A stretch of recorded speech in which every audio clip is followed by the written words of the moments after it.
regreso aquí en Hora 25 con la protagonista de la película de la que vamos a conversar, Aline Kuppenheim, y sus directores, Sofía Paloma Gómez y Camilo Becerra. ¿Sí? ¿Lo dije bien? Sí, bien. Muy bien. Oye, bienvenidos a Hora 25. Qué gusto tenerlos acá. Ellos trabajaron en una película que se llama Quizás es cierto lo que dicen de nosotras, que está inspirado en el caso de la secta de Coyihuay, en el que asesinaron a una recién nacida en un rito espiritual de salvación, para salvarse en el fondo de el fin del mundo en Chile en el año 2012, en noviembre de 2012. ¿Cuál arista de esta historia es la que les interesó explorar? La película no se mete con el hecho en sí, contar la historia, cómo pasó, en qué orden, ni nada, sino qué repercusiones, qué consecuencias tiene un hecho como ese en el seno de una familia. Es una película que lo aborda desde el punto de vista íntimo de estas tres mujeres que viven un poco encerradas en sí mismas y la bomba de racimo que cae a partir de un hecho como ese.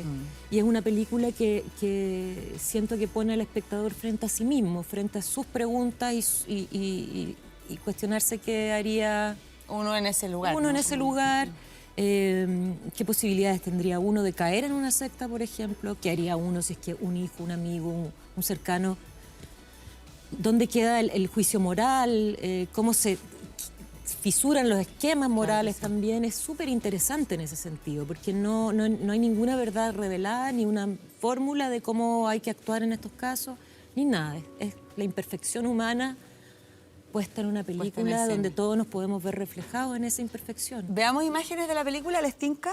La vi feliz y sentí que podía ser un lugar, bueno, que había encontrado en el fondo un lugar, un sentido de pertenencia, algo, primera vez. ¿Te puedes sacar los lentes para comer, por favor?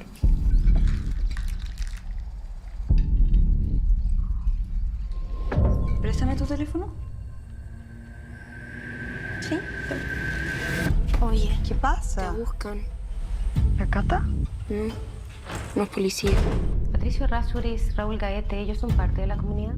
Necesitamos ubicarlos a ellos, con urgencia. Tú nos tienes que contar lo que pasó. Alguien está preocupado por tu hijo. Me imagino que debe ser muy difícil. Muy. Es que es mucho más fácil juzgar que analizar, mi amor.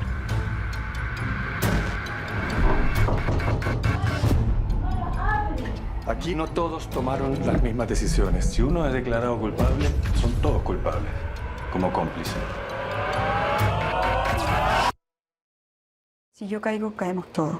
Qué increíble. Aline, te toca interpretar a la abuela de esta recién nacida, la madre de la madre, ¿no? Que está imputada, que entrega a su hija en sacrificio.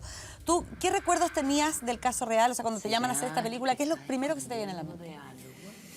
Bueno, el horror, y ¿sabes qué? Lo tenía bastante fresco, me acordaba bastante, porque yo creo que fue un caso que nos impactó a todos los chilenos y chilenas de manera muy profunda. Y creo que ese es el atractivo que tiene la película también. Por lo menos las conversaciones que hemos tenido con personas que la han visto se quedan muy en el tema.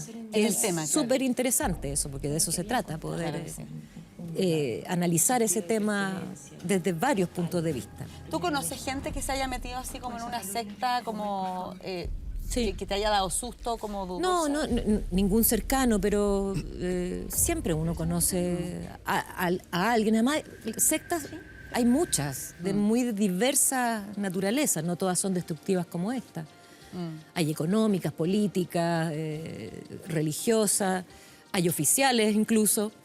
Entonces, claro, es un tema que para mí resulta tremendamente interesante, sobre todo hoy, que estamos en la era de la posverdad, donde estamos tan expuestos a que nos traten de convencer de cosas. Claro, de estar como en la búsqueda también de algo. Sí, claro, y las verdades reveladas y todo eso, o el maniqueísmo en el que estamos metiéndonos, porque cada vez más con las redes sociales que como que reducen a conceptos muy elementales todo, estamos muy blanco-negro. Blanco-negro, entonces sí, yo creo totalmente. que una película como esta permite ver los matices que puede haber sobre un un mismo hecho, ¿no? Claro que sin tener un juicio lapidario y definitivo. Claro. Yo no tengo una sola opinión de lo que pasó ahí, ¿no? sí. Lógico, claro. Oye, Camilo, bueno, ustedes abordaron un tema evidentemente muy escabroso y que la película misma tiene varios puntos de contacto con el caso real, así muy que así fue, ¿no? Por lo menos los reportes del caso judicial y qué sé yo. ¿Cómo hicieron ustedes para escapar de ese morbo, ¿no? En la película? ¿Cuáles fueron las decisiones conscientes donde dijeron esto sí, esto no, vamos a contar esto otro no? Bueno, como lo han comentado Aline y Sofía, a nosotros nos impactó mucho el caso y nos generaba muchas más dudas que certeza, pero teníamos algunas certezas, podríamos decir, cinematográficas. Por ejemplo, que la figura del líder no nos interesaba para nada. Es decir, porque nos parece que, por una parte, Este es el líder. tal vez es más fácil de entender por qué alguien es el líder de una secta y tiraniza a otros, digamos. Una figura que nos molesta, pero que a la vez nos parece comprensible desde cierta perspectiva, con la que tenemos total distancia. Pero lo otro nos parecía mucho más incomprensible, como por qué alguien sigue a un profeta o una persona así. Y entonces nos parecía mucho más interesante abordar algo que sin duda tiene que ver con una sociedad completa, yo creo, pero abordarlo desde un punto de vista muy íntimo para que todo ese horror de alguna forma estuviera fuera de campo, uno como espectador tuviera que completarlo en definitiva. Entonces, ha sido interesante, por ejemplo, conversar con personas que han visto la película y que se sienten como si a ellos le hubiese pasado el caso. Y eso era un poco la búsqueda, ¿no? Porque la forma en cómo se abordan o se han abordado un poco este tipo de casos es siempre mirándolo como algo extraordinario, algo que parece pasar en algún lugar ajeno, lejano, etc. Entonces nos parecía que precisamente lo más interesante era cómo acercar esto para demostrar que es algo que nos podría pasar, digamos, a cualquiera. Sofía, las víctimas de las sectas suelen ser, como decía recién Camilo, dominadas, manipuladas, ¿no es cierto?, por un líder. Incluso son personas, como uno diría, como de buena familia, con buena formación, con cierto nivel de educación, una vida acomodada. Y la película recoge eso porque el caso real es así también, ¿no? De hecho, Jimena, la madre, es psiquiatra, ¿no? Una profesional destacada, y esto le pasa a su hija, ¿no?